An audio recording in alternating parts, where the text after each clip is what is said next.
अपनी सरप्राइजिंग शैली के लिए मशहूर प्रधानमंत्री नरेंद्र मोदी ने एक बार फिर सबको शुक्रवार की सुबह उस वक्त चौंका दिया जब वह बिना किसी सूचना के भारत और चीन के तनातनी के बीच लद्दाख पहुंच गए। उस जगह के पास जहां कई जगहों पर भारत और चीन के बीच सीमा विवाद हो रखा है और इस विवाद की वजह से कुछ दिन पहले हुई झड़प में भारत के 20 जवान शहीद हो गए थे।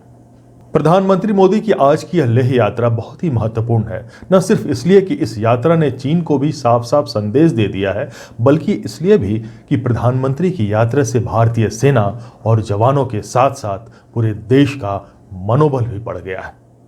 हौसला और मनोबल बहुत ही जरूरी होते हैं, खासकर उनके लिए जिनके हाथों में देश और देश के नागरिकों की सुरक्षा होती है, जैसे सेना और पुलिस।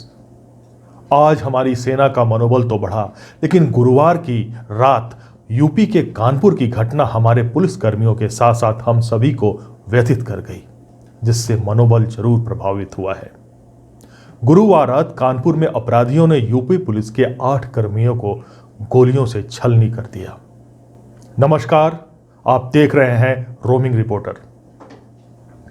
पुलिस हमारे आपके जीवन का एक अहम हिस्सा है। 135 करोड़ भारतीयों की रक्षा हमारी सेना सीमा पर रहकर करती है और हमारी पुलिस पर 135 करोड़ नागरिकों की सुरक्षा की जिम्मेदारी होती है। इसलिए हमारे पुलिसकर्मियों के मनोबल का ऊंचा रहना बहुत जरूरी है। क्या कभी हमने जानने की कोशिश की है कि हमारे पुलिसकर्मी किस स्थिति में काम करते हैं और उनकी जिंदगी कैसी होती है? उन्हें भी कुछ परेशानियां हैं क्या? उन्हें काम करने के दौरान किन किन चुनौतियों का, किन किन परेशानियों का सामना करना पड़ता है? आज बात करेंगे हमारे पुलिस की और जानेंगे कि वो किस परिस्थिति में अपना काम करते हैं। लेकिन पहले एक नजर आज की हेडलाइंस पर।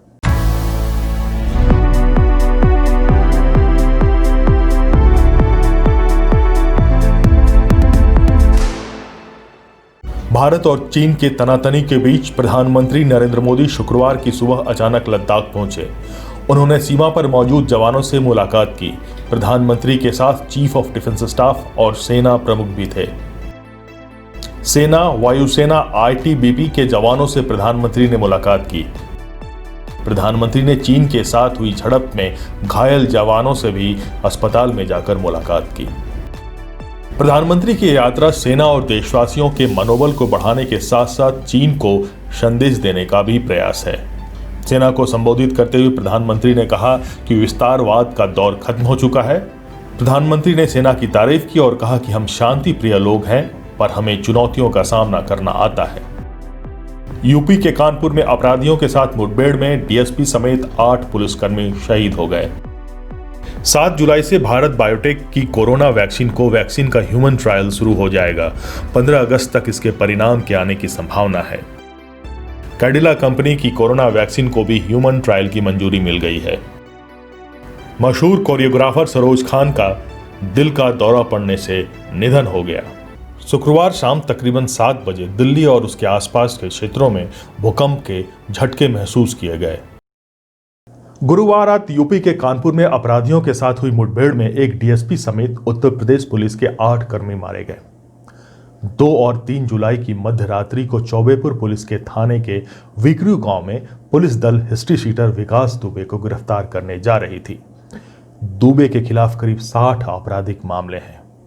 पुलिस के अनुसार पुलिस का एक दल अपराधी के ठिकाने के पास पहुंचने ही वाला था कि उसी दौरान एक इमारत की छत से पुलिस बल पर अंधाधुंध गोलियों की बौछार की जाने लगी, जिसमें डीएसपी देवेंद्र मिश्रा, 3 उपनिरीक्षक और 4 कांस्टेबल मारे गए और 7 अन्य कर्मी घायल भी हो गए। यूपी के डीजीपी एससी अवस्थी ने बताया कि पूरी घटना एक वेल प्लान्ड कॉन्स्पिरेसी थी।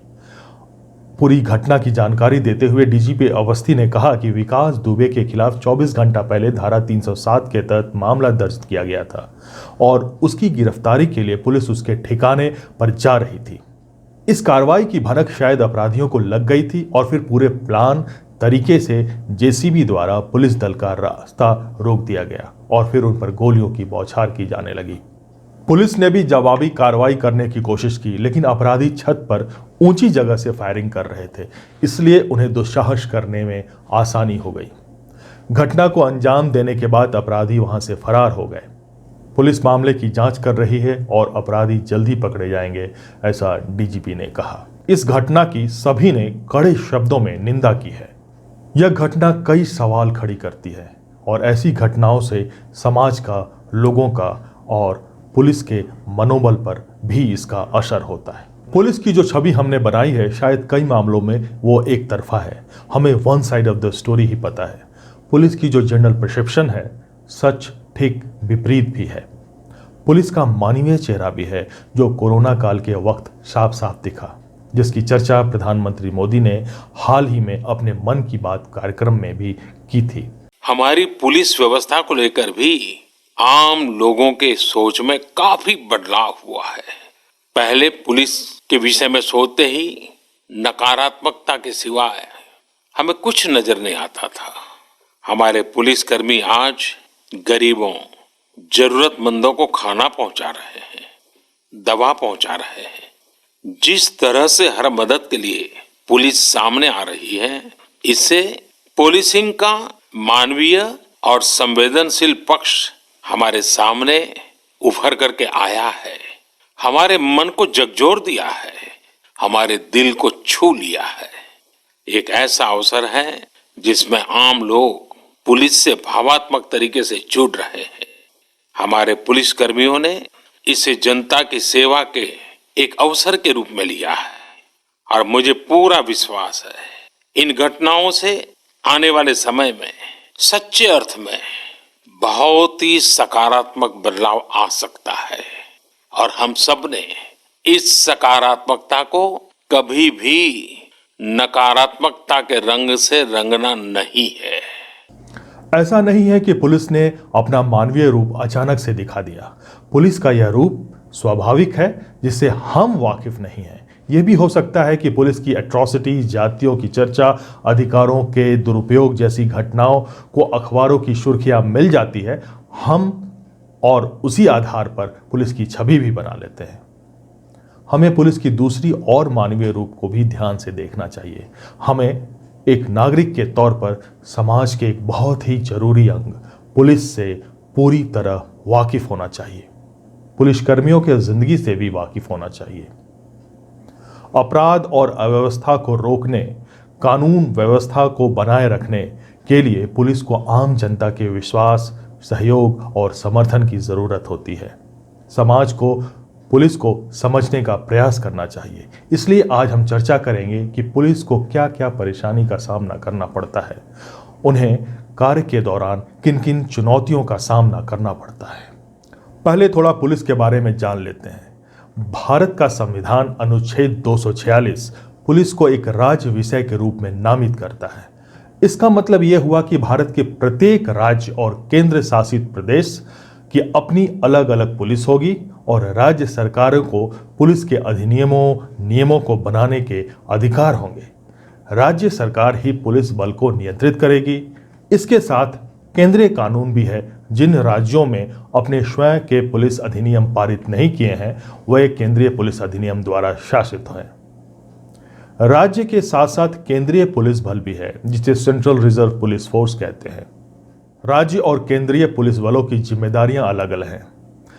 राज्य पुलिस बल मुख्य रूप से स्थानीय मुद्दों जैसे कि अपराध की रोकथाम और जांच, कानून और व्यवस्था बनाए रखने के लिए होती है, जबकि वो अधिक गहन आंतरिक सुरक्षा चुनौतियों जैसे आतंकवादी घटना के मामले में पहली सूचना देते हैं।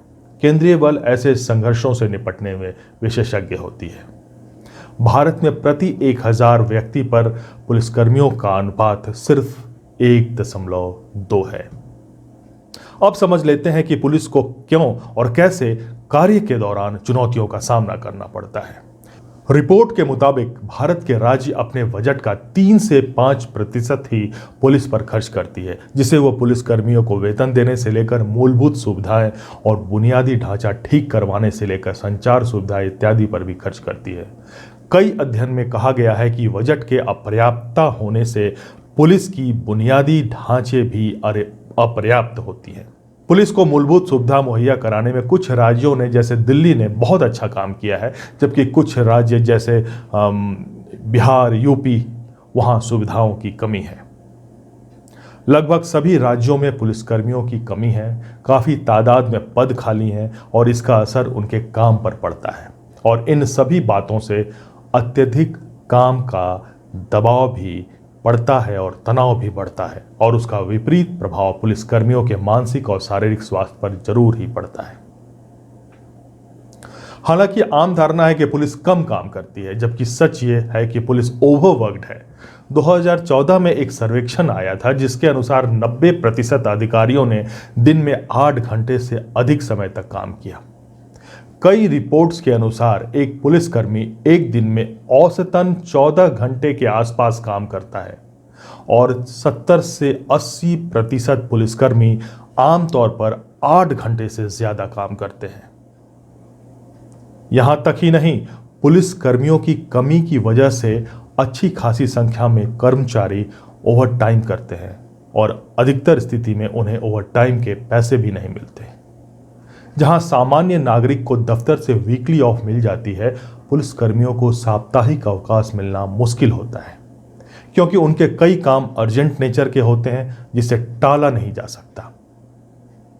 उदाहरण के तौर पर, अगर किसी अपराधी को पकड़ना है तो आप यह नहीं कह सकते कि आज नहीं बाद में, क्योंकि बड़ी मुश्किल से अपराधी को लोकेट किया जाता है, फिर पूरी तैयारी के साथ उसे पकड़ने की प्रक्रिया होती है।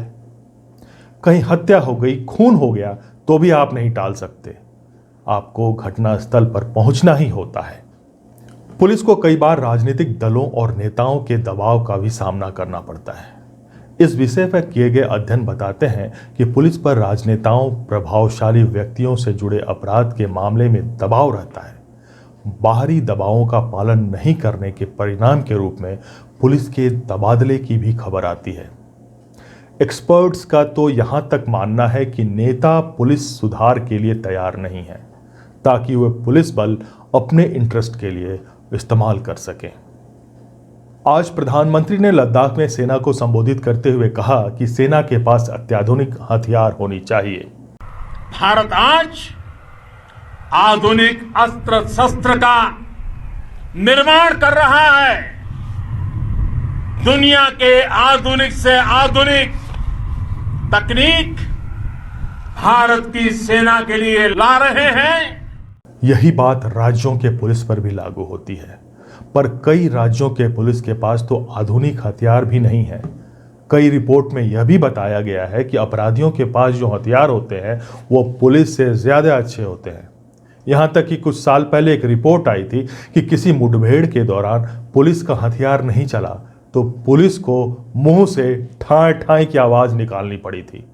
तकरीबन 250 से ज्यादा पुलिस स्टेशंस के पास सही संचार व्यवस्था भी नहीं है।